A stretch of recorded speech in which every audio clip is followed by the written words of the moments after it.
ನಮಸ್ಕಾರ ವಿದ್ಯಾರ್ಥಿಗಳೇ. ನಾವು ಕಳೆದ 2 ವಿಡಿಯೋಗಳಲ್ಲಿ ಭಾರತದಲ್ಲಿ ಬ್ರಿಟಿಷ್ ಆಳ್ವಿಕೆಯ ಪರಿಣಾಮಗಳು ಅಂತೇಳಿ ಈ ಒಂದು ಘಟಕದಲ್ಲಿ ಈಗಾಗಲೇ ನಾವು ಒಂದಿಷ್ಟು ಅಂಶಗಳನ್ನು ಚರ್ಚೆ ಮಾಡಿದ್ದೇವೆ. ಆ ಅಂಶಗಳು ಯಾವುವು ಅಂತ ಹೇಳಿದ್ರೆ, ಭಾರತದಲ್ಲಿ ಬ್ರಿಟಿಷರು ಆಡಳಿತಾತ್ಮಕವಾಗಿ ನ್ಯಾಯಾಂಗ ವ್ಯವಸ್ಥೆಯಲ್ಲಿ, ಪೊಲೀಸ್ ಇಲಾಖೆಯಲ್ಲಿ ಮತ್ತು ಸೈನಿಕ ವ್ಯವಸ್ಥೆಯಲ್ಲಿ ತಂದಂಥ ಸುಧಾರಣೆಗಳು ಯಾವುವು, ಮತ್ತು ಭಾರತದಲ್ಲಿ ಬ್ರಿಟಿಷರು ಜಾರಿಗೆ ತಂದಂತಹ ಭೂಕಂದಾಯ ನೀತಿಗಳು ಯಾವುವು ಅನ್ನುವಂಥ ಅಂಶಗಳನ್ನು ಈಗಾಗಲೇ ಕಳೆದ ತರಗತಿಯಲ್ಲಿ ಈ ಒಂದು ಕಾನ್ಸೆಪ್ಟ್ ಬಗ್ಗೆ ನಾವು ಚರ್ಚೆ ಮಾಡಿದ್ದೇವೆ. ಹೀಗೆ ಬ್ರಿಟಿಷರ ಒಂದು ಆಡಳಿತದ ಪರಿಣಾಮಗಳನ್ನು ನಾವು ಮುಂದುವರೆದು ನೋಡೋದಾದರೆ, ನೆಕ್ಸ್ಟ್ ನಮಗೆ ಮತ್ತೊಂದು ಅಂಶ ಯಾವುದಪ್ಪ ಅಂತ ಹೇಳಿದ್ರೆ, ಆಧುನಿಕ ಶಿಕ್ಷಣದ ಆರಂಭ. ಬ್ರಿಟಿಷರ ಆಡಳಿತಾತ್ಮಕ ಪರಿಣಾಮಗಳಲ್ಲಿ ನಮಗೆ ಕಂಡುಬರ್ತಕ್ಕಂಥ ಮತ್ತೊಂದು ಬಹಳ ಮುಖ್ಯವಾಗಿರ್ತಕ್ಕಂಥ ಅಂಶ ಅಂತ ಹೇಳಿದ್ರೆ, ಆಧುನಿಕ ಶಿಕ್ಷಣದ ಆರಂಭ. ಯಾವ ರೀತಿಯಾಗಿ ಬ್ರಿಟಿಷರು ಇಲ್ಲಿ ಭಾರತದಲ್ಲಿ ಆಧುನಿಕ ಶಿಕ್ಷಣವನ್ನು ಒದಗಿಸ್ತಕ್ಕಂಥ ನಿಟ್ಟಿನಲ್ಲಿ ತಮ್ಮ ಪ್ರಯತ್ನವನ್ನು ಮಾಡಿದರು ಅಂತಕ್ಕಂಥ ಅಂಶವನ್ನು ನಾವು ಈ ಒಂದು ವಿಡಿಯೋದಲ್ಲಿ ಚರ್ಚೆ ಮಾಡಬೇಕಾಗಿದೆ. ನಮಗೂ ನಿಮಗೆಲ್ಲ ಗೊತ್ತಿದೆ, ಈ ಒಂದು ಆಧುನಿಕ ಶಿಕ್ಷಣದ ಪ್ರಾರಂಭದ ಹಿನ್ನೆಲೆ ಏನು ಎನ್ನುವಂಥದ್ದನ್ನು ನಾವು ಗಮನಿಸ್ತಾ ಹೋಗೋದಾದರೆ, ನಮ್ಮ ಭಾರತದಲ್ಲಿ ಈ ಒಂದು ಆಧುನಿಕ ಶಿಕ್ಷಣ ಪ್ರಾರಂಭದ ಹಿನ್ನೆಲೆಯನ್ನು ನೋಡಿದಾಗ, ಈ ಶಿಕ್ಷಣ ವ್ಯವಸ್ಥೆ ಬರುವುದಕ್ಕಿಂತ ಪೂರ್ವದಲ್ಲಿ ನಮ್ಮ ಭಾರತದಲ್ಲಿದ್ದಂಥ ಒಂದು ಶಿಕ್ಷಣ ವ್ಯವಸ್ಥೆಯ ಹಿನ್ನೆಲೆಯನ್ನು ನಾವು ಗಮನಿಸ್ತಾ ಹೋದಾಗ, ಪ್ರಾಚೀನ ಕಾಲದಿಂದಲೂ ಕೂಡ ಭಾರತದಲ್ಲಿ ಸಾಂಪ್ರದಾಯಿಕ ಶಿಕ್ಷಣ ಪದ್ಧತಿ ಜಾರಿಯಲ್ಲಿ ಇತ್ತು. ಪ್ರಾಚೀನ ಕಾಲದಿಂದಲೂ ಕೂಡ ನಮ್ಮ ಭಾರತದಲ್ಲಿ ಎಂತಹ ಶಿಕ್ಷಣ ವ್ಯವಸ್ಥೆ ಜಾರಿಯಲ್ಲಿತ್ತಪ್ಪ ಅಂತೇಳಿದ್ರೆ, ಸಾಂಪ್ರದಾಯಿಕ ಶಿಕ್ಷಣ ಪದ್ಧತಿ ನಮ್ಮಲ್ಲಿ ಜಾರಿಯಲ್ಲಿ ಇತ್ತು. ಸಾಂಪ್ರದಾಯಿಕ ಶಿಕ್ಷಣ ಪದ್ಧತಿ ಅಂತೇಳಿದ್ರೆ, ಪ್ರಾಚೀನ ಶಿಕ್ಷಣ ವ್ಯವಸ್ಥೆಯಲ್ಲಿ ವೇದಗಳನ್ನು, ತತ್ವಶಾಸ್ತ್ರಗಳನ್ನು, ಧಾರ್ಮಿಕ ವಿಷಯಗಳನ್ನು, ಈ ರೀತಿ ಇವುಗಳನ್ನು ದೇವಸ್ಥಾನಗಳು, ಅಗ್ರಹಾರಗಳಲ್ಲಿ, ಗುರುಕುಲಗಳಲ್ಲಿ ಈ ಒಂದು ಬ್ರಾಹ್ಮಣರು ಈ ಒಂದು ಶಿಕ್ಷಣ ವ್ಯವಸ್ಥೆಯನ್ನು ನಡೆಸ್ಕೊಂಡು ಬರ್ತಾಯಿದ್ರು. ಹೀಗೆ ಈ ಒಂದು ಶಿಕ್ಷಣವನ್ನು ನಾವು ಸಾಂಪ್ರದಾಯಿಕ ಶಿಕ್ಷಣ ಅಂತೇಳಿ ಕರಿತಾ ಇದ್ವಿ.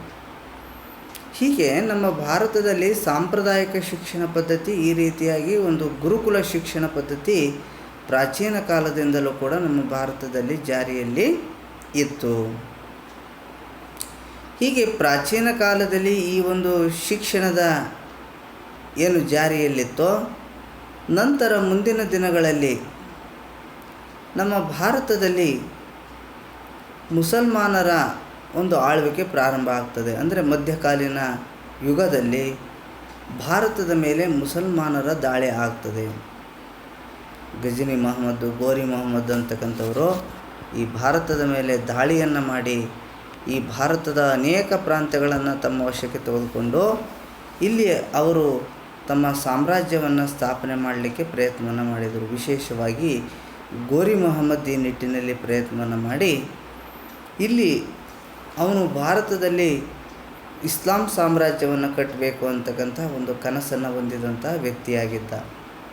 ಹೀಗೆ ಮಧ್ಯಕಾಲದಲ್ಲಿ ಏನು ಈ ಒಂದು ಮುಸ್ಲಿಮರ ದಾಳಿಗಳು ಭಾರತದಲ್ಲಿ ಆದಮೇಲೆ ಇಲ್ಲಿ ಮುಸ್ಲಿಂ ರಾಜ್ಯ ವ್ಯವಸ್ಥೆ ನೆಲೆಗೊಂಡಿತು.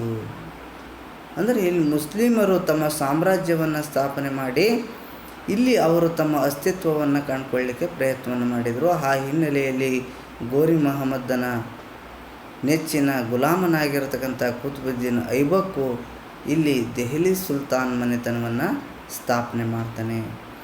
ಹೀಗೆ ಈ ದೆಹಲಿ ಸುಲ್ತಾನರ ತರುವಾಯವಾಗಿ ಇಲ್ಲಿ ಮೊಘಲ್ ಸಾಮ್ರಾಜ್ಯ ಏನಾಗ್ತದೆ, ತಮ್ಮ ಅಸ್ತಿತ್ವವನ್ನು ಕಂಡುಕೊಳ್ತದೆ. ಹೀಗೆ ನಾವು ಮಧ್ಯಕಾಲೀನ ಭಾರತದಲ್ಲಿ ಈ ಎರಡೂ ಮನೆತನಗಳನ್ನು ಬಹಳ ಮುಖ್ಯವಾಗಿ ಗುರುತಿಸ್ತೇವೆ. ಹೀಗೆ ಏನು ಈ ಒಂದು ಮುಸ್ಲಿಂ ರಾಜ್ಯ ವ್ಯವಸ್ಥೆ ನೆಲೆಗೊಳ್ತೋ, ಈ ಮುಸ್ಲಿಂ ರಾಜ್ಯ ವ್ಯವಸ್ಥೆ ನೆಲೆಗೊಂಡ ಮೇಲೆ ಭಾರತದಲ್ಲಿ ಪ್ರಾರಂಭಿಕ ಶಿಕ್ಷಣ ವ್ಯವಸ್ಥೆಯಲ್ಲಿ ಕೆಲವು ಬದಲಾವಣೆಗಳಾದವು. ಇಲ್ಲಿ ಏನು ಪ್ರಾಚೀನ ಕಾಲದಿಂದಲೂ ಕೂಡ ಸಾಂಪ್ರದಾಯಿಕ ಶಿಕ್ಷಣ ವ್ಯವಸ್ಥೆ ಏನಿತ್ತೋ, ಈ ಮುಸ್ಲಿಮರ ಆಳ್ವಿಕೆ ಕಾಲದಲ್ಲಿ ಈ ಒಂದು ಸಾಂಪ್ರದಾಯಿಕ ಶಿಕ್ಷಣ ವ್ಯವಸ್ಥೆಯಲ್ಲಿ ಏನಾಗ್ತವೆ ಅಂತೇಳಿದರೆ ಕೆಲವು ಬದಲಾವಣೆಗಳು ಆಗ್ತವೆ. ಸಾಂಪ್ರದಾಯಿಕ ಶಿಕ್ಷಣಕ್ಕೂ ಮತ್ತು ಇವರ ಮುಸ್ಲಿಮರ ಒಂದು ರಾಜ್ಯ ವ್ಯವಸ್ಥೆಯ ಶಿಕ್ಷಣಕ್ಕೂ ಕೂಡ ಸ್ವಲ್ಪ ವ್ಯತ್ಯಾಸ ಆಗ್ತದೆ.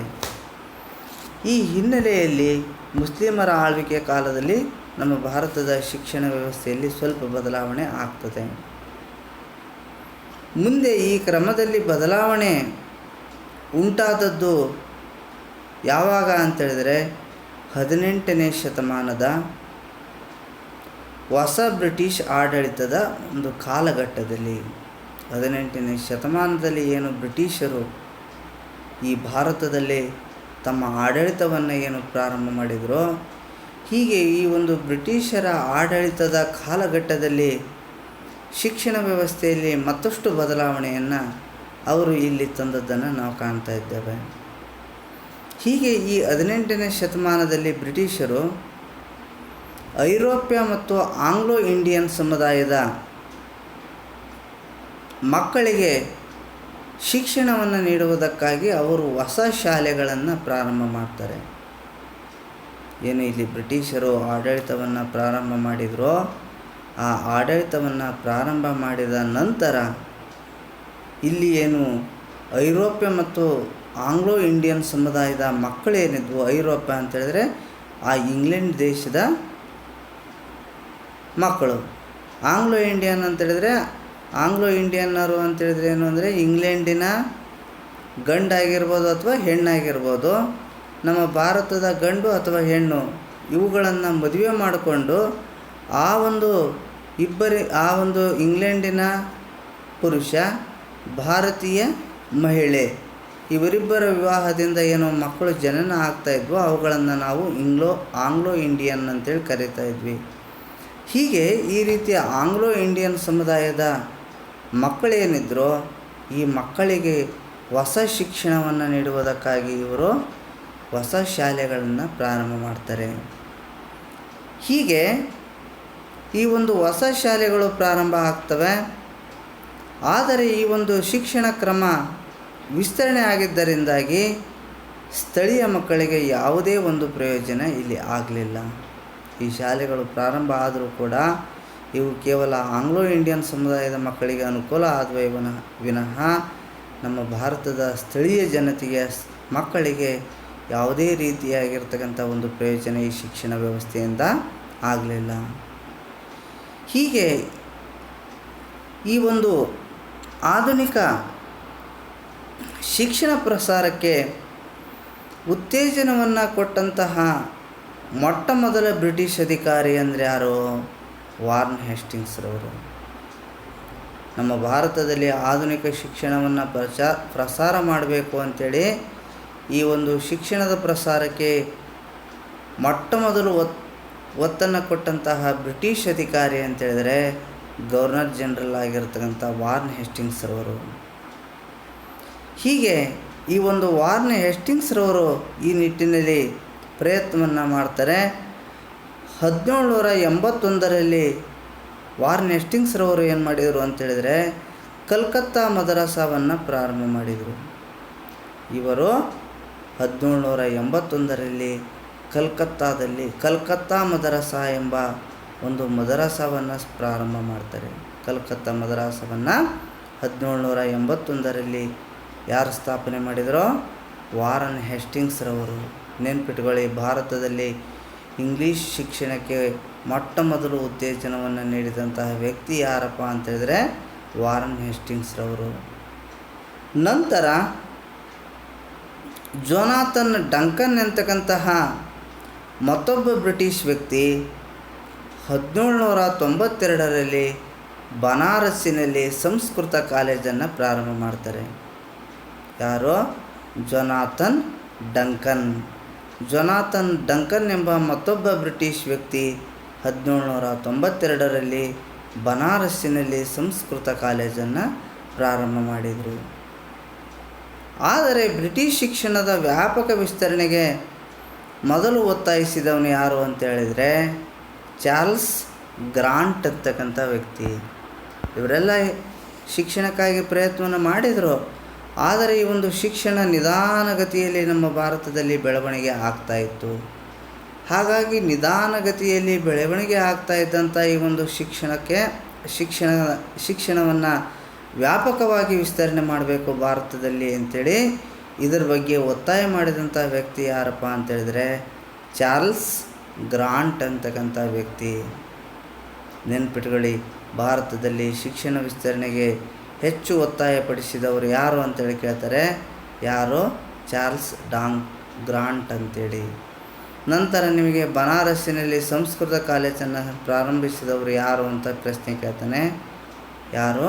Jonathan Duncan. ಹೀಗೆ ಇವರೆಲ್ಲ ನಮ್ಮ ಭಾರತದಲ್ಲಿ ಶಿಕ್ಷಣ ವ್ಯವಸ್ಥೆಯನ್ನು ವಿಸ್ತರಿಸಬೇಕು ಅಂಥೇಳಿ ಪ್ರಯತ್ನಗಳನ್ನು ಮಾಡ್ತಾರೆ. ಮುಂದೆ 1828ರಲ್ಲಿ ಭಾರತದ ಗವರ್ನರ್ ಜನರಲ್ ಆಗಿ ನೇಮಕ ಆದರು. ಯಾರಪ್ಪ ಅಂತೇಳಿದ್ರೆ ವಿಲಿಯಂ ಬೆಂಟಿಕ್ರವರು. ಯಾರೋ? William Bentinck.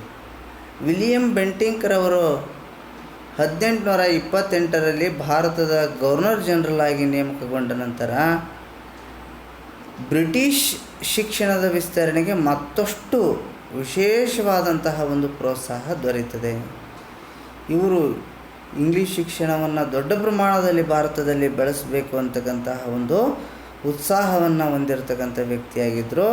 ಹಾಗಾಗಿ ಇವರ ಒಂದು ಉತ್ಸಾಹದಿಂದಾಗಿ ನಮ್ಮ ಭಾರತದಲ್ಲಿ ಇಂಗ್ಲೀಷ್ ಶಿಕ್ಷಣದ ವಿಸ್ತರಣೆಗೆ ಮತ್ತಷ್ಟು ಪ್ರೋತ್ಸಾಹ ಏನಾಗ್ತದೆ ಈ ಸಂದರ್ಭದಲ್ಲಿ ಸಿಕ್ಕಿರ್ತಕ್ಕಂಥದ್ದನ್ನು ನಾವು ಕಾಣ್ತಾ ಇದ್ದೇವೆ.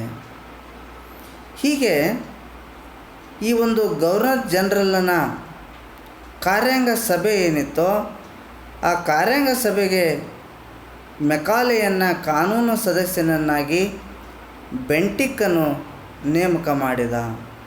ಗವರ್ನರ್ ಜನರಲ್ನಿಗೆ ಸಲಹೆ ನೀಡುವುದಕ್ಕಾಗಿ ಕಾರ್ಯಾಂಗ ಸಭೆ ಅಂತೇಳಿತ್ತು.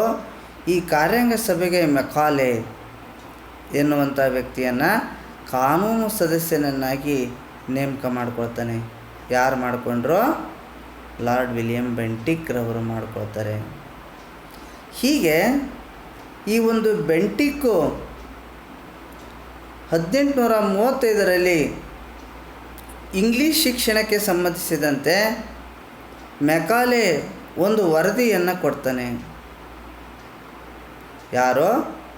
ಲಾರ್ಡ್ ಮೆಕಾಲೆ ಕಾನೂನು ಸದಸ್ಯನಾಗಿ ಏನು ನೇಮಕ ಆಗಿದ್ನಲ್ಲ, ಈ ನೇಮಕವಾದಂತಹ ಮೆಕಾಲೆ 1835ರಲ್ಲಿ ಇಂಗ್ಲೀಷ್ ಶಿಕ್ಷಣಕ್ಕೆ ಸಂಬಂಧಪಟ್ಟಂತೆ ಭಾರತದಲ್ಲಿ ಇಂಗ್ಲೀಷ್ ಶಿಕ್ಷಣವನ್ನು ಯಾವ ರೀತಿಯಾಗಿ ಜಾರಿ ತರಬೇಕು, ಹೇಗೆ ಈ ಶಿಕ್ಷಣವನ್ನು ವಿಸ್ತರಣೆ ಮಾಡಬೇಕು ಅನ್ನೋದ್ರ ಬಗ್ಗೆ ಅವನು ತನ್ನ ಒಂದು ವರದಿಯನ್ನು ಕೊಡ್ತಾನೆ. ಹೀಗೆ ಈ ಒಂದು ಮೆಕಾಲೆ ಕೊಟ್ಟಂತಹ ಒಂದು ವರದಿನೇ ಏನಾಗ್ತದಪ್ಪ ಅಂತೇಳಿದ್ರೆ ಆಧುನಿಕ ಶಿಕ್ಷಣ ವ್ಯವಸ್ಥೆಗೆ ಒಂದು ತಳಪಾಯ ಆಗ್ತಕ್ಕಂಥದ್ದನ್ನು ನಾವು ಕಾಣ್ತಾ ಇದ್ದೇವೆ. ಏನು ಇವನು ಕೊಟ್ಟಂತಹ ಒಂದು ವರದಿ ಏನಿದೆಯೋ ಈ ವರದಿ ಭಾರತದಲ್ಲಿ ಆಧುನಿಕ ಶಿಕ್ಷಣ ವ್ಯವಸ್ಥೆಗೆ ಏನಾಗ್ತದೆ ಅಂತೇಳಿದ್ರೆ ನಾಂದಿ ಆಗಿರ್ತಕ್ಕಂಥದ್ದನ್ನು ನಾವು ಕಾಣ್ತೇವೆ. ಇವನ ವರದಿಯ ಆಧಾರದ ಮೇಲೆ ಭಾರತದಲ್ಲಿ ಇಂಗ್ಲೀಷ್ ಶಿಕ್ಷಣವನ್ನು ಬ್ರಿಟಿಷರು ಜಾರಿಗೆ ತರ್ತಕ್ಕಂಥ ಒಂದು ಪ್ರಯತ್ನವನ್ನು ಈ ನಿಟ್ಟಿನಲ್ಲಿ ಮಾಡಿರುವಂಥದ್ದನ್ನು ನಾವು ಕಾಣ್ತಾ ಇದ್ದೇವೆ. ಹೀಗೆ ಈ ಒಂದು ಲಾರ್ಡ್ ಮೆಕಾಲೆ ವರದಿ ಅತ್ಯಂತ ಬಹಳ ಮುಖ್ಯವಾಗಿರತಕ್ಕಂಥ ಒಂದು ವರದಿ ಆಗಿದೆ. ಇಲ್ಲಿ ಪ್ರಶ್ನೆ ಕೇಳ್ತಾನೆ, ಭಾರತದಲ್ಲಿ ಇಂಗ್ಲೀಷ್ ಶಿಕ್ಷಣ ವಿಸ್ತರಣೆಗೆ ಹೆಚ್ಚು ಪ್ರೋತ್ಸಾಹ ಕೊಟ್ಟಂತಹ ವ್ಯಕ್ತಿ ಯಾರು ಅಂತೇಳಿ ಕೇಳ್ತಾರೆ. ಯಾರೋ? ವಿಲಿಯಂ ಬೆಂಟಿಕ್ ಅಂತೇಳಿ ಬರಿಬೇಕು. ನಂತರ ಯಾರ ಒಂದು ವರದಿಯ ಆಧಾರದ ಮೇಲೆ ಭಾರತದಲ್ಲಿ ಇಂಗ್ಲೀಷ್ ಶಿಕ್ಷಣವನ್ನು ಜಾರಿಗೆ ತರಲಾಯಿತು ಅಂತ ಕೇಳ್ತಾನೆ. ಯಾರ ವರದಿ? ಲಾರ್ಡ್ ಮೆಕಾಲೆ ಅವರ ವರದಿ. ಲಾರ್ಡ್ ಮೆಕಾಲೆ ಅವರ ವರದಿ ಹಿನ್ನೆಲೆಯಲ್ಲಿ ಭಾರತದಲ್ಲಿ ಒಂದು ಆಧುನಿಕ ಶಿಕ್ಷಣವನ್ನು ಜಾರಿಗೆ ತರಲಿಕ್ಕೆ ಪ್ರಯತ್ನ ಆಗ್ತದೆ. ಹೀಗೆ ಈ ಒಂದು ಇವನ ವರದಿಯ ಹಿನ್ನೆಲೆಯಲ್ಲಿ ನಮ್ಮ ಭಾರತದಲ್ಲಿ ಸಾರ್ವಜನಿಕ ಶಿಕ್ಷಣ ಸಮಿತಿ ಅಂತೇಳಿ ಈ ಒಂದು ಸಮಿತಿಯನ್ನು ವಿಲಿಯಂ ಬೆಂಟಿಕ್ ಏನು ಮಾಡ್ತಾನೆ ಅಂತೇಳಿದರೆ ರಚನೆ ಮಾಡ್ತಾನೆ.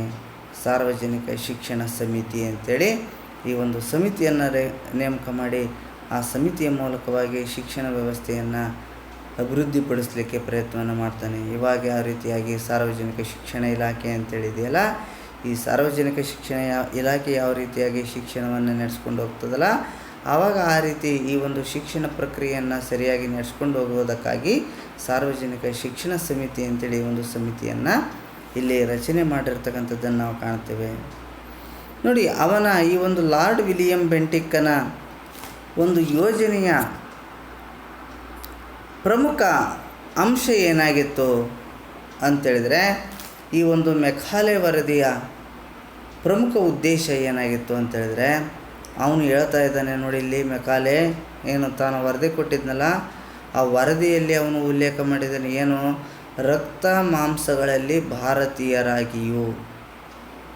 ಯಾವುದರಲ್ಲಿ ಮಾತ್ರ ಅವರು ಭಾರತೀಯರಾಗಿರಬೇಕೋ, ರಕ್ತ. ಯಾಕಂದರೆ ಈಗಾಗಲೇ ಭಾರತದಲ್ಲಿ ಇರತಕ್ಕಂಥ ವ್ಯಕ್ತಿಗಳಾಗಿರೋದರಿಂದ ರಕ್ತ ಮಾಂಸಗಳಲ್ಲಿ ಭಾರತೀಯರಾಗಿಯೂ, ಕೇವಲ ರಕ್ತ ಮತ್ತು ಮಾಂಸಗಳಲ್ಲಿ ಮಾತ್ರ ಏನಾಗಿರಬೇಕು, ಇವರು ಭಾರತೀಯರು ಆಗಿರಬೇಕು.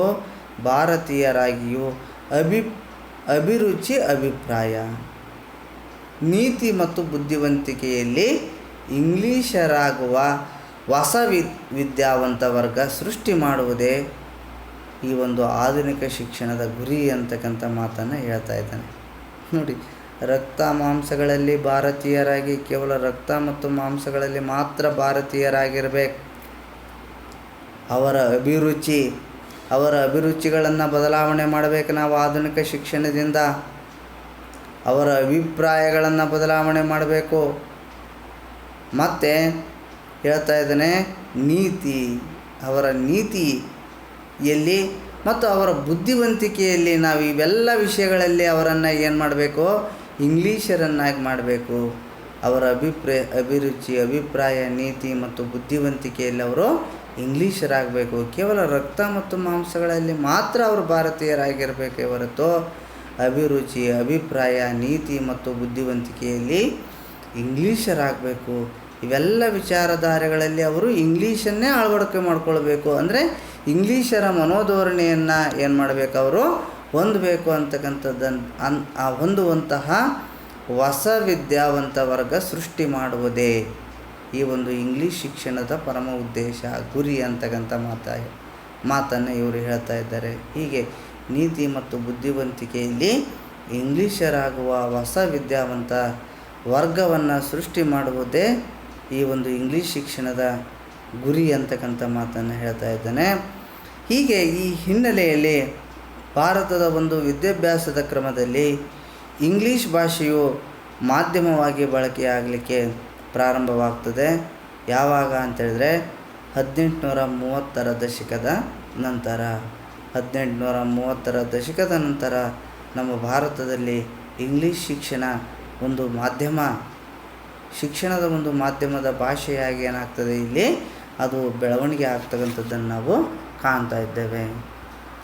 ಹೀಗೆ ಮುಂದಿನ ದಿನಗಳಲ್ಲಿ ಈ ಒಂದು ಶಿಕ್ಷಣದ ಒಂದು ವಿಸ್ತರಣೆಗೆ ಸಂಬಂಧಪಟ್ಟಂತೆ ಮತ್ತೆ ಏನು ಪ್ರಯತ್ನ ಆಯಿತು ಅಂತೇಳಿದರೆ, ಸರ್ ಚಾರ್ಲ್ಸ್ ವುಡ್ ಆಯೋಗ ಅಂಥೇಳಿ 1854ರಲ್ಲಿ ಈ ಒಂದು ಆಯೋಗವನ್ನು ನೇಮಕ ಮಾಡಲಾಗ್ತದೆ.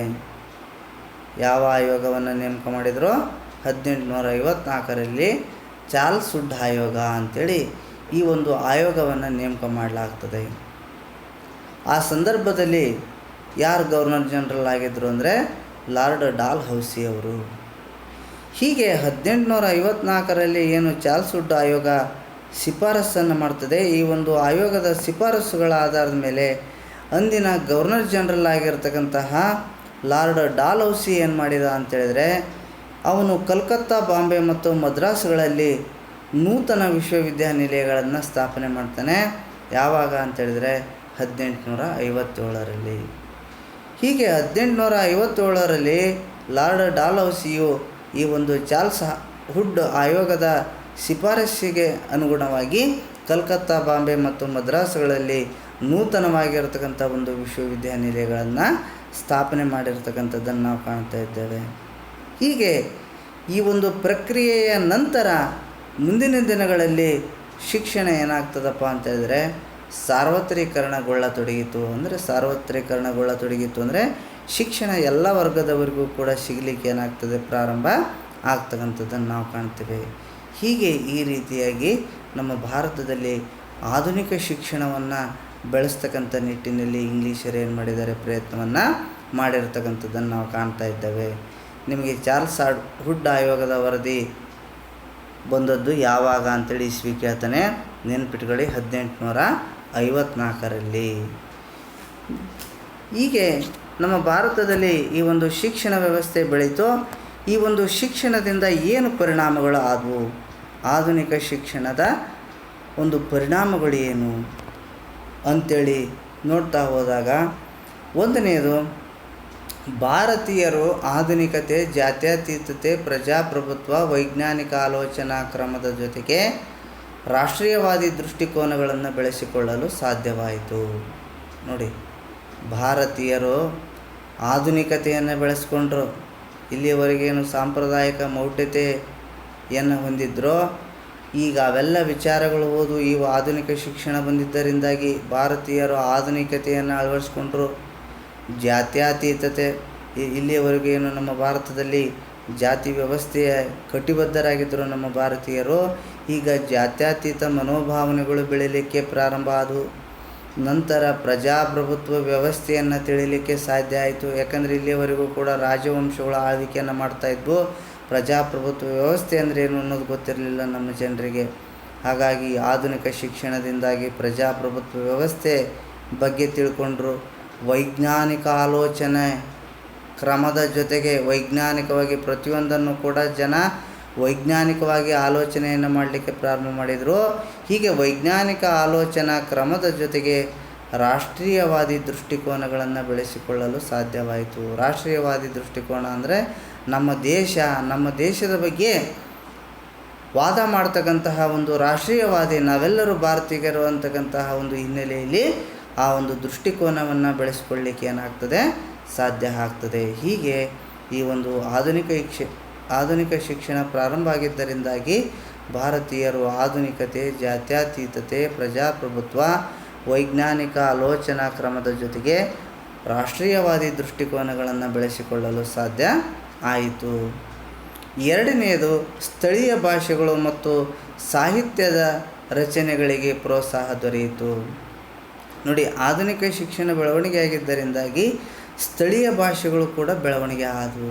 ಸ್ಥಳೀಯ ಭಾಷೆಗಳು ಏನು, ನಮ್ಮ ಭಾರತದ ಆಯಾ ಭಾಗದಲ್ಲಿ ಒಂದೊಂದು ಭಾಷೆಯನ್ನು ಮಾತಾಡ್ತಾಯಿದ್ರು ಜನ. ಉದಾಹರಣೆಗೆ ತಮಿಳುನಾಡಿನಲ್ಲಿ ತಮಿಳು, ಆಂಧ್ರದಲ್ಲಿ ತೆಲುಗು, ಕರ್ನಾಟಕದಲ್ಲಿ ಕನ್ನಡ, ಗುಜರಾತ್ನಲ್ಲಿ ಗುಜರಾತಿ, ಹೀಗೆ ಬೇರೆ ಬೇರೆ ಭಾಗಗಳಲ್ಲಿ ಏನು ಭಾಷೆಗಳನ್ನು ಮಾತಾಡ್ತಾಯಿದ್ರು.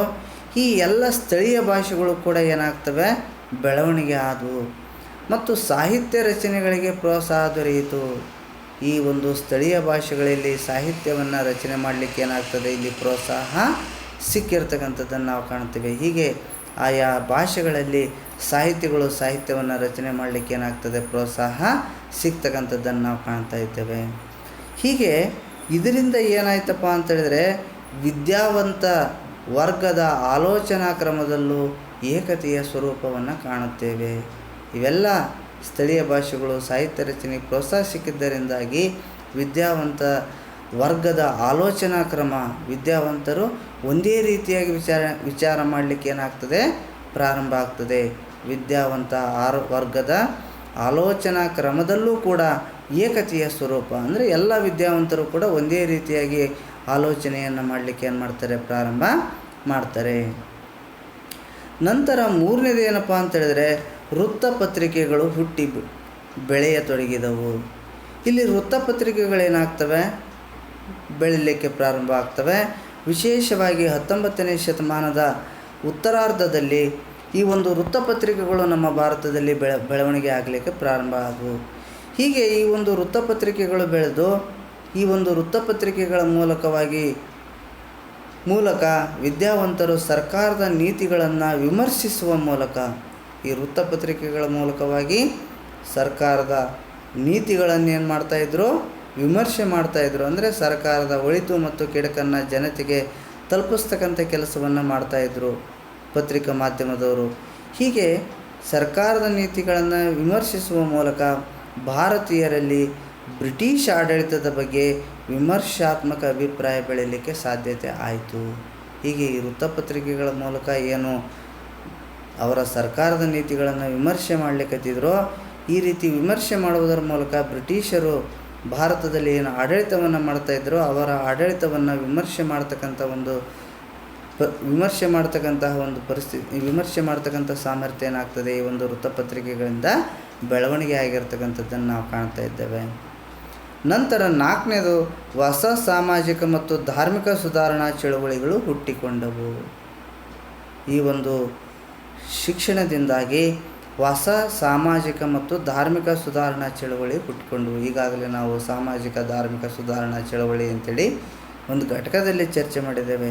ಇವೆಲ್ಲ ಯಾಕೆ ಹುಟ್ಕೊಂಡವು ಅಂತೇಳಿದರೆ, ಜನರು ಆಧುನಿಕ ಶಿಕ್ಷಣವನ್ನು ಪಡ್ಕೊಂಡಿದ್ದರಿಂದಾಗಿ ವೈಜ್ಞಾನಿಕ ಮನೋಭಾವನೆಯನ್ನು ಬೆಳೆಸ್ಕೊಳ್ಳಿಕ್ಕತ್ತಿದ್ರು. ಸಾಂಪ್ರದಾಯವನ್ನು ವಿಮರ್ಶೆ ಮಾಡಲಿಕ್ಕೆ, ಆ ಸಾಂಪ್ರದಾಯವನ್ನು ವಿಮರ್ಶೆಗೊಳಪಟ್ಟು ಅದನ್ನೊಂದು ತಾರ್ಕಿಕ ಚಿಂತನೆಗೆ ಹಚ್ಚಿ ಅದರ ಒಳಿತು ಕೆಡುಕಿನ ಬಗ್ಗೆ ಚಿಂತನೆ ಮಾಡ್ತಕ್ಕಂಥ ಒಂದು ಶಕ್ತಿ ಏನಾಗ್ತದೆ, ಬೆಳವಣಿಗೆ ಆಗ್ತದೆ. ಆ ಹಿನ್ನೆಲೆಯಲ್ಲಿ ನಮ್ಮ ಸಮಾಜದಲ್ಲಿ ಧರ್ಮದಲ್ಲಿ ಸುಧಾರಣೆ ಆಗಬೇಕು ಅಂಥೇಳಿ ಹೊಸ ಸಾಮಾಜಿಕ ಸುಧಾರಣಾ ಚಳುವಳಿಗಳು ಹುಟ್ಕೊಳ್ಳಲಿಕ್ಕೆ ಏನಾಗ್ತದೆ, ಈ ಒಂದು ಅಂಶ ಕಾರಣ ಆಗಿರ್ತಕ್ಕಂಥದ್ದನ್ನು ನಾವು ಗಮನಿಸ್ತಾ ಇದ್ದೇವೆ. ನಂತರ 5ನೇದು, G.S. ಮಿಲ್, ರೂಸೋ, ಮಾಂಟೆಸ್ಕೋ ಮೊದಲಾದವರ ಚಿಂತನೆಗಳು ಭಾರತೀಯ ವಿದ್ಯಾವಂತರ ಆಲೋಚನಾ ಕ್ರಮದಲ್ಲಿ ನಾವೀನ್ಯತೆಯನ್ನು ತಂದವು. ನೋಡಿ, G.S. ಮಿಲ್, ಜಾನ್ ಸ್ಟುವರ್ಟ್ ಮಿಲ್ರವರು, ನಂತರ ರೂಸೋ, ಮಾಂಟೆಸ್ಕೋ ಇವರೆಲ್ಲ ಏನು ತತ್ವಜ್ಞಾನಿಗಳಿದ್ದರೋ ಇವರೆಲ್ಲರ ಚಿಂತನೆಗಳನ್ನು ನಾವು ಕಲೀಲಿಕ್ಕೆ ಸಾಧ್ಯ ಆಯಿತು. ಆಧುನಿಕ ಶಿಕ್ಷಣ ಬಂದಿದ್ದರಿಂದಾಗಿ, ನಮ್ಮ ಭಾರತದಲ್ಲಿ ಆಧುನಿಕ ಶಿಕ್ಷಣ ಬಂದಿದ್ದರಿಂದಾಗಿ ಇವರೆಲ್ಲರ ಚಿಂತನೆಗಳನ್ನು ಕಲೀಲಿಕ್ಕೆ ಸಾಧ್ಯ ಆಯಿತು. ಇವರ ಚಿಂತನೆಗಳು ಭಾರತೀಯ ವಿದ್ಯಾವಂತರಿಗೆ ನಾವೀನ್ಯತೆಯನ್ನು ತಂದು, ಏನೋ ಒಂದು ಹೊಸತನವನ್ನು ತಂದುಕೊಟ್ಟು ಇವರ ಒಂದು ವಿಚಾರಧಾರೆಗಳು. ನೆಕ್ಸ್ಟು, ಜಗತ್ತಿನಾದ್ಯಂತ ನಡೆಯುತ್ತಿದ್ದ ಸ್ವಾತಂತ್ರ್ಯ ಚಳವಳಿಗಳ ಪ್ರಭಾವ ಭಾರತೀಯರ ಮೇಲೆ ಬೀರಿತು. ಜಗತ್ತಿನಾದ್ಯಂತ ಈಗಾಗಲೇ ಏನು ಸ್ವಾತಂತ್ರ್ಯ ಚಳವಳಿಗಳು ನಡೀತಾ ಇದ್ವೋ ಆ ಸ್ವಾತಂತ್ರ್ಯ ಚಳವಳಿಗಳ ಪ್ರಭಾವ ನಮ್ಮ ಭಾರತೀಯರ ಮೇಲೂ ಕೂಡ ಬೀರ್ತದೆ.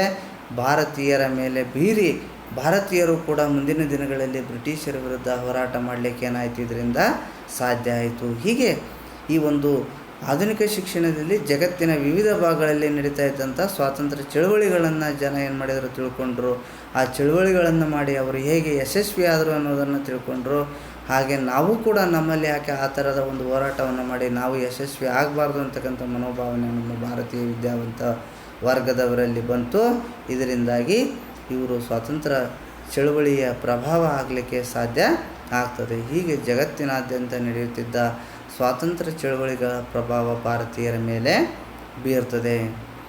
ನಂತರ ಭಾರತೀಯರು ತಮ್ಮ ಸಮೃದ್ಧ ಸಾಂಸ್ಕೃತಿಕ ಪರಂಪರೆಯನ್ನು ಅರಿತುಕೊಳ್ಳಲು ಸಾಧ್ಯವಾಯಿತು. ಈ ಆಧುನಿಕ ಶಿಕ್ಷಣದಿಂದಾಗಿ ಭಾರತೀಯರು ತಮ್ಮ ದೇಶದ ಏನು ಸಮೃದ್ಧವಾದಂತಹ ಒಂದು ಸಾಂಸ್ಕೃತಿಕ ಪರಂಪರೆ ಏನಿತ್ತು ಆ ಸಮೃದ್ಧವಾದಂತಹ ಸಾಂಸ್ಕೃತಿಕ ಪರಂಪರೆಯನ್ನು ತಿಳಿಯಲಿಕ್ಕೆ ಏನಾಗ್ತದೆ, ಈ ಒಂದು ಶಿಕ್ಷಣದಿಂದ ಸಾಧ್ಯವಾಗಿರ್ತಕ್ಕಂಥದ್ದನ್ನು ನಾವು ಕಾಣ್ತಾ ಇದ್ದೇವೆ. ನಂತರ ಪಾಶ್ಚಿಮಾತ್ಯ ಶಿಕ್ಷಣದಿಂದ ಭಾರತದಲ್ಲಿ ಹೊಸ ತಲೆಮಾರಿನ ಅಭಿರುಚಿ ಮತ್ತು ಆಲೋಚನೆಗಳು ಹುಟ್ಟಿಕೊಂಡವು. ನೋಡಿ, ಪಾಶ್ಚಿಮಾತ್ಯ ಶಿಕ್ಷಣವನ್ನು ನಾವು ಪಡ್ಕೊಂಡಿದ್ದರಿಂದಾಗಿ ಭಾರತದಲ್ಲಿ ಹೊಸ ತಲೆಮಾರಿನ ಅಭಿರುಚಿ ಅಂದರೆ ಹೊಸ ತಲೆಮಾರಿನ ಜನರ ಒಂದು ಅಭಿರುಚಿಗಳನ್ನು ಮತ್ತು ಆಲೋಚನೆಗಳೇನಾಗ್ತವೆ ಹುಟ್ಕೊಂಡಿರ್ತಕ್ಕಂಥದ್ದನ್ನು ನಾವು ಕಾಣ್ತೇವೆ. ಹೀಗೆ ಇಷ್ಟೆಲ್ಲ ಪರಿಣಾಮಗಳು ಏನಾಗ್ತವೆ ನಮಗೆ ಆಧುನಿಕ ಶಿಕ್ಷಣ ವ್ಯವಸ್ಥೆಯಿಂದ ಆಗಿರ್ತಕ್ಕಂಥದ್ದನ್ನು ನಾವು ಕಾಣ್ತಾ ಇದ್ದೇವೆ. ಕೇಳ್ತಾರೆ, ನಿಮಗೆ 3 ಮಾರ್ಕ್ಸಿನ ಪ್ರಶ್ನೆ ಕೇಳ್ತಾನೆ, ಆಧುನಿಕ ಶಿಕ್ಷಣದ ಒಂದು ಪರಿಣಾಮಗಳು ಯಾವುವು ಅಂಥೇಳಿ. ಆವಾಗ ನೀವು ಇಷ್ಟು 7-8 ಪಾಯಿಂಟ್ಸ್ ಏನಿದಾವಲ್ಲ ಇಷ್ಟು ಪಾಯಿಂಟ್ಸನ್ನು ನೀವು ಬರಿಬೇಕಾಗ್ತದೆ. ಇಷ್ಟು ನಮ್ಮ ಭಾರತದಲ್ಲಿ ಆಧುನಿಕ ಶಿಕ್ಷಣದ ಒಂದು ಬೆಳವಣಿಗೆ ಮತ್ತು ಪರಿಣಾಮಗಳಿಗೆ ಸಂಬಂಧಪಟ್ಟಂತೆ ಇರತಕ್ಕಂತಹ ಅಂಶ. ನಂತರ ನಾವು ಮತ್ತೊಂದು ಕಾನ್ಸೆಪ್ಟನ್ನು ನೋಡೋಣ, ಸಂವಿಧಾನಾತ್ಮಕ ಬೆಳವಣಿಗೆ. ಭಾರತದಲ್ಲಿ ಬ್ರಿಟಿಷರು ಯಾವ ರೀತಿಯಾಗಿ ಸಂವಿಧಾನಾತ್ಮಕ ಬೆಳವಣಿಗೆಯನ್ನು ಮಾಡಿದರು, ಯಾಕೆ ಭಾರತದ ಆಡಳಿತ ಬೆಳೆದಂತೆ ಸಮಸ್ಯೆಗಳು ಕೂಡ ಹೆಚ್ಚಾಗ್ತಾ ಇದ್ವು. ಹಾಗಾಗಿ ಆ ಸಮಸ್ಯೆಗಳನ್ನು ನಿವಾರಣೆ ಮಾಡಿಕೊಂಡು ಭಾರತೀಯರಿಗೆ ವ್ಯವಸ್ಥಿತವಾದಂತಹ ಒಂದು ಆಡಳಿತವನ್ನು ನೀಡುವ ಮೂಲಕ ಅವರ ಬೇಡಿಕೆಗಳಿಗೆ ಸ್ಪಂದಿಸಬೇಕಾಗಿತ್ತು. ಆ ಹಿನ್ನೆಲೆಯಲ್ಲಿ ಬ್ರಿಟಿಷರು ಏನು ಮಾಡ್ತಾರೆ ಅಂತೇಳಿದರೆ, ಕಾಲಕಾಲಕ್ಕೆ ವಿವಿಧ ರೀತಿಯ ಕಾಯ್ದೆಗಳನ್ನು ಏನು ಮಾಡ್ತಾರೆ, ಜಾರಿಗೆ ತರ್ತಾರೆ. ಆ ಜಾರಿಗೆ ತರುವ ಮೂಲಕವಾಗಿ ಭಾರತೀಯರಿಗೆ ಉತ್ತಮ ಆಡಳಿತ ಕೊಡ್ತಕ್ಕಂಥ ಒಂದು ನಿಟ್ಟಿನಲ್ಲಿ ಬ್ರಿಟಿಷರು ಇಲ್ಲಿ ಪ್ರಯತ್ನವನ್ನು ಮಾಡಿರ್ತಕ್ಕಂಥದ್ದನ್ನು ನಾವು ಕಾಣ್ತೇವೆ. ಈ ಒಂದು ಕಾಯ್ದೆಗಳಲ್ಲಿ ಈಗ ನಾವು ಕೆಲವೊಂದು ಕಾಯ್ದೆಗಳನ್ನು ನೋಡೋಣ. ಈಸ್ಟ್ ಇಂಡಿಯಾ ಕಂಪನಿಯ ಆಳ್ವಿಕೆಯಲ್ಲಿ ಜಾರಿಗೊಂಡಂತಹ ಒಂದು ಕಾಯ್ದೆಗಳು ಯಾವುವು ಅನ್ನೋದನ್ನು ನೋಡ್ತಾ ಹೋಗೋಣ. ಮೊದಲಿಗೆ ರೆಗ್ಯುಲೇಟಿಂಗ್ ಕಾಯ್ದೆ. ಈ ಒಂದು ಕಾಯ್ದೆ 1773ರಲ್ಲಿ ಈ ಒಂದು ಕಾಯ್ದೆಯನ್ನು ಜಾರಿಗೆ ತರಲಾಗ್ತದೆ. ನೋಡಿ, ಈಗಾಗಲೇ ನಿಮಗೆ ಗೊತ್ತಿದೆ, 1765ರಲ್ಲಿ ಜಾರಿಗೊಂಡಂತಹ ದಿವಾನಿ ಹಕ್ಕಿನ ನಂತರ ಕಂಪನಿ ಅಧಿಕಾರಿಗಳು ಅಪರಿಮಿತವಾಗಿರ್ತಕ್ಕಂಥ ಒಂದು ದುರಾಸೆಗೆ ಒಳಗಾಗಿ ಅವರು ಕಂಪನಿಯಲ್ಲಿ ವೈಯಕ್ತಿಕ ಶ್ರೀಮಂತಿಕೆಯನ್ನು ಹೆಚ್ಚಿಸಿಕೊಳ್ಳಲಿಕ್ಕೆ ಏನು ಮಾಡ್ತಾರೆ, ಪ್ರಯತ್ನವನ್ನು ಮಾಡ್ತಾರೆ. ಇದರಿಂದಾಗಿ ಕಂಪನಿಯಲ್ಲಿ ಏನಾಗ್ತದೆ, ಭ್ರಷ್ಟಾಚಾರ ಹೆಚ್ಚಾಗ್ತದೆ.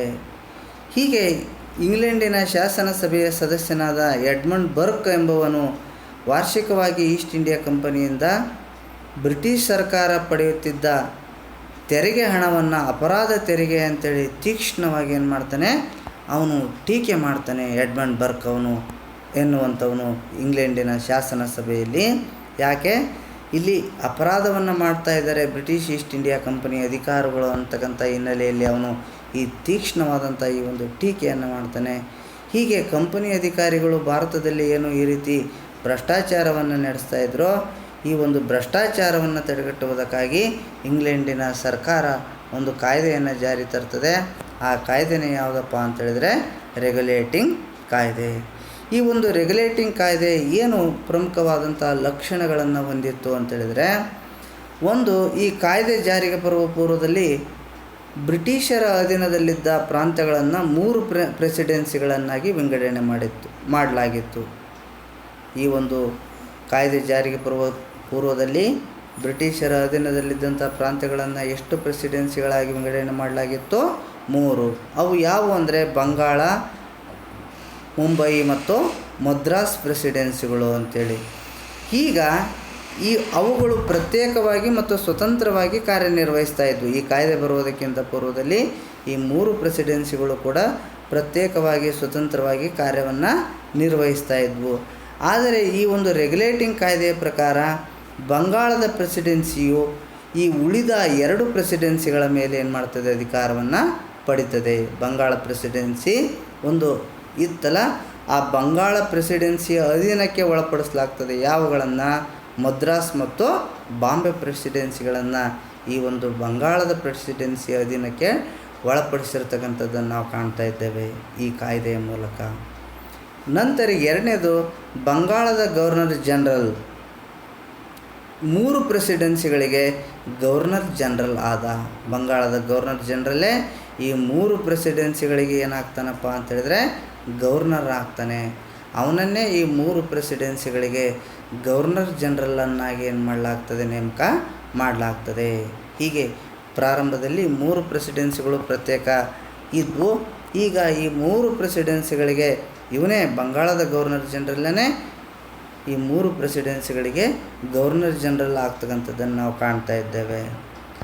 ನಂತರ ಗವರ್ನರ್ ಜನರಲ್ನಿಗೆ ಬಾಂಬೆ ಮತ್ತು ಮದ್ರಾಸ್ ಪ್ರೆಸಿಡೆನ್ಸಿಗಳಿಗೆ, ಬಂಗಾಳದ ಗವರ್ನರ್ ಜನರಲ್ಗೆ ಬಾಂಬೆ ಮತ್ತು ಮದ್ರಾಸ್ ಪ್ರೆಸಿಡೆನ್ಸಿಗಳಿಗೆ ನಿರ್ದೇಶಿಸುವ, ನಿಯಂತ್ರಿಸುವ ಮತ್ತು ಮೇಲ್ವಿಚಾರಣೆ ಮಾಡುವ ಅಧಿಕಾರವನ್ನು ಈ ಕಾನೂನು ನೀಡಿತು. ನೋಡಿ, ಬಂಗಾಳದ ಗವರ್ನರ್ ಜನರಲ್ನಿಗೆ ಈ ಒಂದು ಪ್ರೆಸಿಡೆನ್ಸಿ ಬಾಂಬೆ ಮತ್ತು ಮದ್ರಾಸ್ ಪ್ರೆಸಿಡೆನ್ಸಿ ಏನಿದ್ವೋ ಈ ಪ್ರೆಸಿಡೆನ್ಸಿಗಳಿಗೆ ಅವನು ನಿರ್ದೇಶನ ನೀಡ್ಬೋದಾಗಿತ್ತು. ಏನನ್ನಾದರೂ ನಿರ್ದೇಶನ ಕೊಡ್ತಕ್ಕಂತಹ ಮತ್ತು ಈ ಪ್ರೆಸಿಡೆನ್ಸಿಗಳ ಆಡಳಿತವನ್ನು ನಿಯಂತ್ರಿಸ್ತಕ್ಕಂತಹ ಮತ್ತು ಈ ಒಂದು ಪ್ರೆಸಿಡೆನ್ಸಿಗಳ ಆಡಳಿತದ ಮೇಲ್ವಿಚಾರಣೆಯನ್ನು ಮಾಡ್ತಕ್ಕಂಥ ಅಧಿಕಾರವನ್ನು ಈ ಕಾನೂನು ಯಾರಿಗೆ ಕೊಡ್ತದಪ್ಪ ಅಂತೇಳಿದರೆ ಬಂಗಾಳದ ಗವರ್ನರನಿಗೆ ಈ ಒಂದು ಅಧಿಕಾರವನ್ನು ಈ ಕಾನೂನು ಕೊಟ್ಟಿರ್ತಕ್ಕಂಥದ್ದನ್ನು ನಾವು ಕಾಣ್ತಾ ಇದ್ದೇವೆ. ಹೀಗೆ ಬಂಗಾಳದ ಗವರ್ನರ್ ಜನರಲ್ನಿಗೆ ಬಾಂಬೆ ಮತ್ತು ಮದ್ರಾಸ್ ಪ್ರೆಸಿಡೆನ್ಸಿಗಳಿಗೆ ನಿರ್ದೇಶಿಸುವ, ನಿಯಂತ್ರಿಸುವ ಮತ್ತು ಮೇಲ್ವಿಚಾರಣೆ ಮಾಡುವ ಅಧಿಕಾರವನ್ನು ಈ ಒಂದು ಕಾನೂನು ನೀಡಿರ್ತಕ್ಕಂಥದ್ದನ್ನು ನಾವು ಕಾಣ್ತಾ ಇದ್ದೇವೆ. ಇದು ಮೂರನೇ ಅಂಶ. ನಂತರ ನಾಲ್ಕನೇದು ಏನಪ್ಪ ಅಂತೇಳಿದ್ರೆ ಬಂಗಾಳ ಸರ್ಕಾರದ ಮತ್ತು ಇಂಗ್ಲೆಂಡಿನ ನಿರ್ದೇಶಕರ ಮಂಡಳಿಯ ಬಂಗಾಳ ಸರ್ಕಾರ ಮತ್ತು ಇಂಗ್ಲೆಂಡಿನ ನಿರ್ದೇಶಕ ಮಂಡಳಿ ಅಂತೇಳಿತ್ತಲ್ಲ, ಆ ನಿರ್ದೇಶಕ ಮಂಡಳಿನೇ ಈ ಒಂದು ಕಂಪನಿ ಆಡಳಿತವನ್ನು ನೋಡ್ಕೊಳ್ತಾ ಇತ್ತು. ಹೀಗೆ ಬಂಗಾಳ ಸರ್ಕಾರದ ಮತ್ತು ಇಂಗ್ಲೆಂಡಿನ ನಿರ್ದೇಶಕ ಮಂಡಳಿಯ ಪೂರ್ವಾನುಮತಿ ಇಲ್ಲದೆ ಬಾಂಬೆ ಮತ್ತು ಮದ್ರಾಸ್ ಸರ್ಕಾರಗಳು ಯಾರ ಮೇಲೂ ಯುದ್ಧ ಘೋಷಿಸುವಂತಿಲ್ಲ. ಬಂಗಾಳ ಸರ್ಕಾರ ಮತ್ತು ನಿರ್ದೇಶಕ ಮಂಡಳಿಯ ಪೂರ್ವಾನುಮತಿ ಇಲ್ಲದೆ ಈ ಬಾಂಬೆ ಮತ್ತು ಮದ್ರಾಸ್ ಸರ್ಕಾರಗಳು ಯಾರ ಮೇಲೂ ಕೂಡ ಏನು ಮಾಡುವ ಹಾಗಿಲ್ಲವೋ ಯುದ್ಧವನ್ನು ಮಾಡುವ ಹಾಗಿಲ್ಲ, ಯಾರ ಮೇಲೆ ಯುದ್ಧವನ್ನು ಘೋಷಣೆ ಮಾಡುವಂತಿಲ್ಲ ಮತ್ತು ಶಾಂತಿ ಸಂಧಾನವನ್ನು ಕೂಡ ಮಾಡಿಕೊಳ್ಳುವಂತಿಲ್ಲ.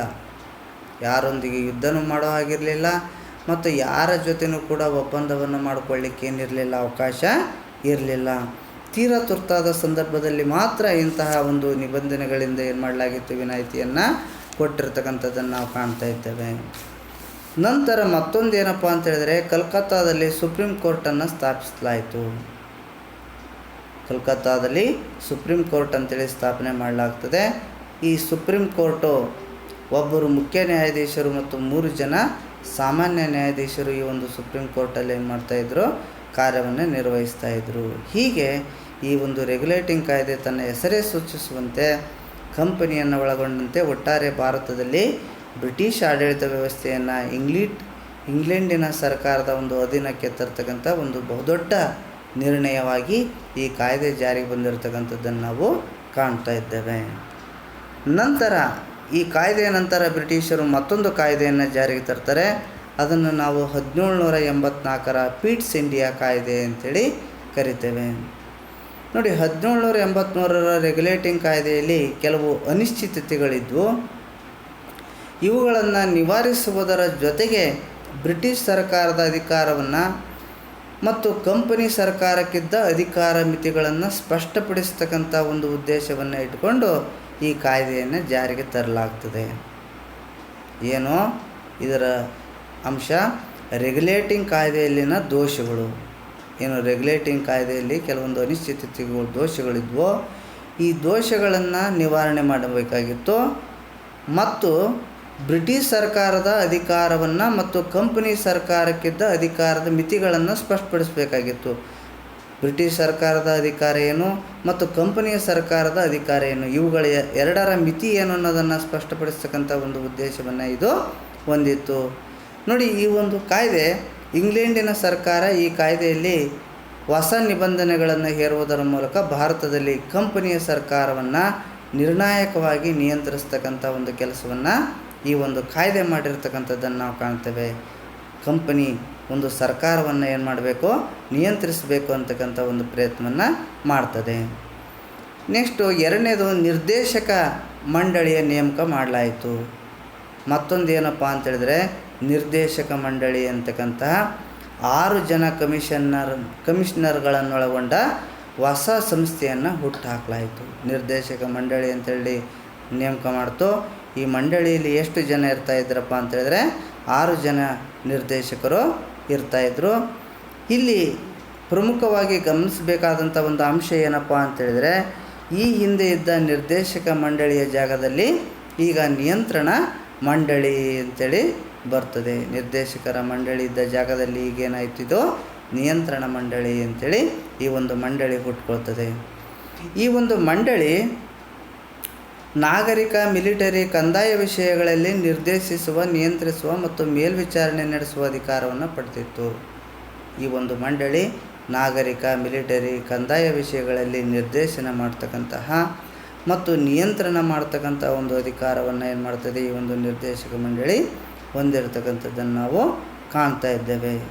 ಹೀಗೆ ಇಂಗ್ಲೆಂಡಿನಲ್ಲಿ ನಿರ್ದೇಶಕ ಮಂಡಳಿ ಮತ್ತು ನಿಯಂತ್ರಣ ಮಂಡಳಿ ಎರಡೂ ಕೂಡ ಈ ಕಾನೂನಿನ ಮೂಲಕ ಏನಾಗ್ತವೆ, ಜಾರಿಯಲ್ಲಿ ಇರ್ತವೆ. ನಿರ್ದೇಶಕ ಮಂಡಳಿನೂ ಇತ್ತು, ಅದರ ಜೊತೆಗೆ ಈ ಒಂದು ನಿಯಂತ್ರಣ ಮಂಡಳಿ, ಈ ಎರಡೂ ಮಂಡಳಿಗಳು ಕೂಡ ಏನಾಗ್ತವೆ, ತಮ್ಮ ಅಸ್ತಿತ್ವವನ್ನು ಹೊಂದಿದ್ದಾವೆ. ನಂತರ ಈ ಒಂದು ಕಾಯ್ದೆ ಇಂಗ್ಲೆಂಡಿನ ಸರ್ಕಾರವೇ ಸಾರ್ವಭೌಮ ಎಂದು ನಿರ್ಧರಿಸಲಾಯಿತು. ಈ ಒಂದು ಇಂಗ್ಲೆಂಡಿನಲ್ಲಿರ್ತಕ್ಕಂಥ ಸರ್ಕಾರಿ ಕಾಯ್ದೆ ಭಾರತದಲ್ಲಿದ್ದ ಕಂಪನಿ ಅಧೀನ ಪ್ರದೇಶಗಳಿಗೆ ಇಂಗ್ಲೆಂಡಿನಲ್ಲಿರ್ತಕ್ಕಂಥ ಸರ್ಕಾರನೇ ಸಾರ್ವಭೌಮ ಅಂತೇಳಿ ಏನು ಮಾಡ್ತದೆ, ಇದು ಒಪ್ತದೆ. ಅಂದರೆ ಭಾರತೀಯರು ತಮ್ಮ ಸಾರ್ವಭೌಮತ್ವವನ್ನು ಬ್ರಿಟಿಷ್ ರಾಜಸತ್ತೆಯ ಹೆಸರಿನಲ್ಲಿ ಪಡೆದಿದ್ದಾರೆ ವಿನಃ ಅವರದೇ ಸ್ವತಃ ಹಕ್ಕಲ್ಲ ಅಂತ ಹೇಳ್ತದೆ. ಇದು ಭಾರತೀಯರು ತಮ್ಮ ಸಾರ್ವಭೌಮತ್ವವನ್ನು ಬ್ರಿಟಿಷ್ ರಾಜಸತ್ತೆಯ ಹೆಸರಿನಲ್ಲಿ ಪಡೆದಿದ್ದಾರೆ ವಿನಃ ಅವರದೇ ಸ್ವತಃ ಹಕ್ಕಲ್ಲ ಎಂದು ಹೇಳುವ ಮೂಲಕ ಇದು ಭಾರತೀಯರ ರಾಜಕೀಯ ಹಕ್ಕನ್ನು ಏನು ಮಾಡ್ತದೆ, ನಿರ್ಣಾಯಕವಾಗಿ ಮೊಟಕುಗೊಳಿಸ್ತಕ್ಕಂಥ ಕೆಲಸವನ್ನು ಮಾಡಿ ಆ ಮೂಲಕ ಇದು ಇಂಗ್ಲೆಂಡಿನ ಸರ್ಕಾರವೇ ಸಾರ್ವಭೌಮ ಅಂತೇಳಿ ಏನು ಮಾಡ್ತದೆ, ನಿರ್ಧಾರವನ್ನು ಮಾಡ್ತಕ್ಕಂಥದ್ದನ್ನು ನಾವು ಕಾಣ್ತಾ ಇದ್ದೇವೆ. ಹೀಗೆ ಈ ಕಾಯ್ದೆಯೂ ಕೂಡ ಪ್ರಮುಖವಾಗಿ ಈ 4 ಲಕ್ಷಣಗಳನ್ನು ಇಲ್ಲಿ ಜಾರಿಗೆ ತರುವ ಮೂಲಕವಾಗಿ ಆಡಳಿತವನ್ನು ಸಂಪೂರ್ಣವಾಗಿ ಬ್ರಿಟಿಷರ ಅಧೀನಕ್ಕೆ ಒಳಪಡಿಸ್ತಕ್ಕಂಥ ಒಂದು ಪ್ರಯತ್ನವನ್ನು ಈ ಕಾಯ್ದೆ ಏನು ಮಾಡ್ತದೆ, ಇಲ್ಲಿ ಮಾಡಿರ್ತಕ್ಕಂಥದ್ದನ್ನು ನಾವು ಕಾಣ್ತಾ ಇದ್ದೇವೆ. ಸಾಮಾನ್ಯವಾಗಿ ನಿಮಗೆ ಇಲ್ಲಿ ಈ ರೆಗ್ಯುಲೇಟಿಂಗ್ ಕಾಯ್ದೆಯನ್ನು 2 ಅಥವಾ 3 ಅಂಕದ ಪ್ರಶ್ನೆಯಾಗಿ ಕೆಲವು ಸಂದರ್ಭದಲ್ಲಿ ಕೇಳಿದರೆ 1773ರ ರೆಗ್ಯುಲೇಟಿಂಗ್ ಕಾಯ್ದೆಯಲ್ಲಿರುವ ಪ್ರಮುಖ ಅಂಶಗಳು ಯಾವುವು. ಮತ್ತು ನಿಮಗೆ 1 ಅಂಕದ ಪ್ರಶ್ನೆಯನ್ನು ಕೂಡ ಕೇಳ್ತಾನೆ, ಏನು, ಸುಪ್ರೀಂ ಕೋರ್ಟ್ ಸ್ಥಾಪನೆಗೆ ಅವಕಾಶ ನೀಡಿದ ಕಾಯ್ದೆ ಯಾವುದು, ಅಥವಾ ಬಂಗಾಳದ ಗವರ್ನರನ್ನು ನೇಮಕ ಮಾಡಲು ಅವಕಾಶ ನೀಡಿದ ಶಾಸನ ಯಾವುದು ಅಂತೇಳಿ ಕೂಡ ಕೇಳ್ಬೋದು. ಓಕೆ, ಇಷ್ಟು ಈ ಒಂದು 1773 ಮತ್ತು 1784ರ ಪಿಟ್ಸ್ ಇಂಡಿಯಾ ಕಾಯ್ದೆಗಳಿಗೆ ಸಂಬಂಧಪಟ್ಟಂತೆ ಇರತಕ್ಕಂತಹ ಒಂದು ಬಹಳ ಮುಖ್ಯವಾಗಿರತಕ್ಕಂತಹ ಒಂದು ವಿಷಯಗಳು. ಇಷ್ಟು ಅಂಶಗಳನ್ನು ತಿಳ್ಕೊಳ್ಳಿ. ನಂತರ ತರಗತಿಯಲ್ಲಿ ಉಳಿದ ಅಂಶಗಳನ್ನು ಚರ್ಚೆ ಮಾಡೋಣ. ಓಕೆ, ನಮಸ್ಕಾರ.